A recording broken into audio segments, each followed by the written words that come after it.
আমার পেইন্টিংগুলোর জন্য আমি বেসিক্যালি কী মেটেরিয়াল ইউজ করি সবই আজকে দেখাবো। আমি এক্সপেক্ট করব আপনারা পুরো ভিডিওটাই দেখবেন আর আমার চ্যানেলটিকে অবশ্যই সাবস্ক্রাইব করবেন। আমি অনেক ছোটোবেলা থেকেই ছবি আঁকাআঁকি করি, আমার এটার প্রতি অনেক দুর্বলতা ছিল। আর এই বক্সটা হচ্ছে আমাদের ছোটোবেলার একটা স্মৃতি মাখা বক্স, আর এটার বয়স হচ্ছে 11 বছর। এটা 2014 সালে কেনা, আর এইটা কেনার জন্য আমি এত বায়না করেছিলাম। আমার আম্মু আমাকে কিনে দিতে চায়নি, কারণ আমার পড়াশোনার ক্ষতি হবে। তারপর অনেক বায়নার পরে বাবা আমাকে এই কালার বক্সটা কিনে দিয়েছিল। এটা দিয়ে আমি তখন লুকিয়ে লুকিয়ে গ্রামের দৃশ্য আঁকতাম, পাখি আঁকতাম, ফুল আঁকতাম। আর এখনও এই রঙটা আমি তুলে রেখেছি, কারণ মাঝে মাঝে আমি দেখি, আর এটা মাঝে মাঝে আমি ব্যবহারও করি। আমার খুব ভালো লাগে। এতদিন পরেও এই রঙগুলো এখনও নষ্ট হয়ে যায়নি। আর এই জিনিসটা হচ্ছে মূলত রং ছোট হয়ে যাওয়ার পরে ইউজ করতে হয়। আসলে এটা আমার একটা ইমোশনও বলা যায়। এখন যেটা দেখাবো সেটা হচ্ছে ডোমসের ব্রাশ পেন। আমি আমার ম্যাক্সিমাম আর্টের কাজগুলো এই ডোমসের ব্রাশ পেনগুলো দিয়েই করি। আমার এত ভালো লাগে আর এত ইজি এইগুলো ইউজ করা। না কোনো ওয়াটার ইউজ করতে হয়, না কোনো ব্রাশ ইউজ করতে হয়, একদম ইনস্ট্যান্ট একটা ব্রাশ পেন। আর প্রাইস অনুযায়ী এটার রেটিংস আমি দিব 10/10। এটা কেনার আগে আমি এত কনফিউজ ছিলাম, আমি ভেবেছিলাম যে কোয়ালিটি কেমন হবে, আমি যেমন ভাবছি সেরকম হবে কি না, কিন্তু আলহামদুলিল্লাহ এত সুন্দর। মানে শর্টকাটে কাজ করার জন্য এই ডোমস ব্রাশের কোনো তুলনা হয় না। এখানে মোট 14টা কালার আছে। এখানে 12টা কালারের সাথে 2টা এক্সট্রা কালার আছে। একটা ছিল সিলভার, আরেকটা ছিল কালার ব্লিন্ডার কালার। আর এটা ছোট বড় যে কেউ ইউজ করতে পারবে। আর এটার প্রাইস ছিল 240 টাকা। এবার দেখাবো ডোমসের আরেকটা ভ্যারাইটি, ডোমস টেম্পারা কালার। এটা বাচ্চাদের কালার, কিন্তু আমি খুব শখ করে এই কালারগুলো নিয়েছিলাম যে দেখি এই কালারগুলো কেমন।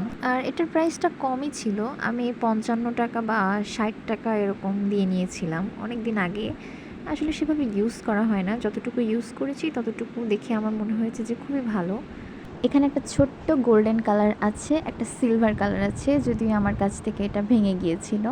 আর একটা কিউট পিঙ্ক কালারও আছে।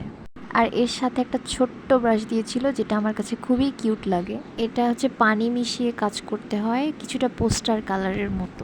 খুব একটা বেশি পানি লাগে না, একটু হলেই হয়ে যায়। আর এবার দেখাবো আমার আর একটা ড্রিম বক্স, আমার অ্যাক্রিলিক 24 কালার সেট।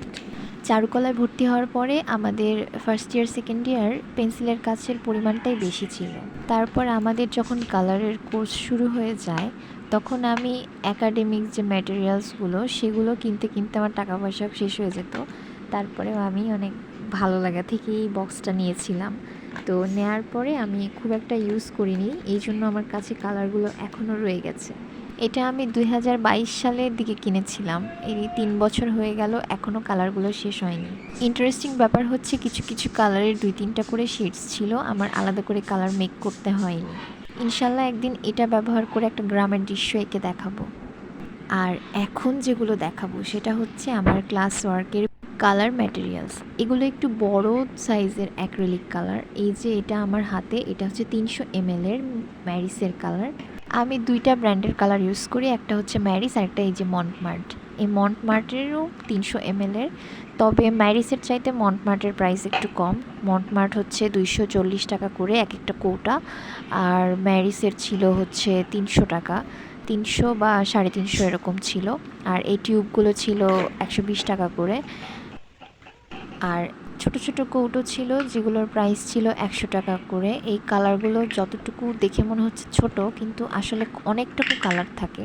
আর এইটা দেখে মনে হচ্ছে যে নসিলা, হচ্ছে একদম ব্রাউনের dark shade, burnt amber, but দেখে মনে হচ্ছিল নসিলা বা নিউট্রেলা। এই কালারগুলো পানি মিশিয়ে করতে হয়, আর এই মোটা ব্রাশগুলো দিয়ে করতে হয়। আমার এই পুরো ভিডিওটা কেমন লাগলো অবশ্যই জানাবেন।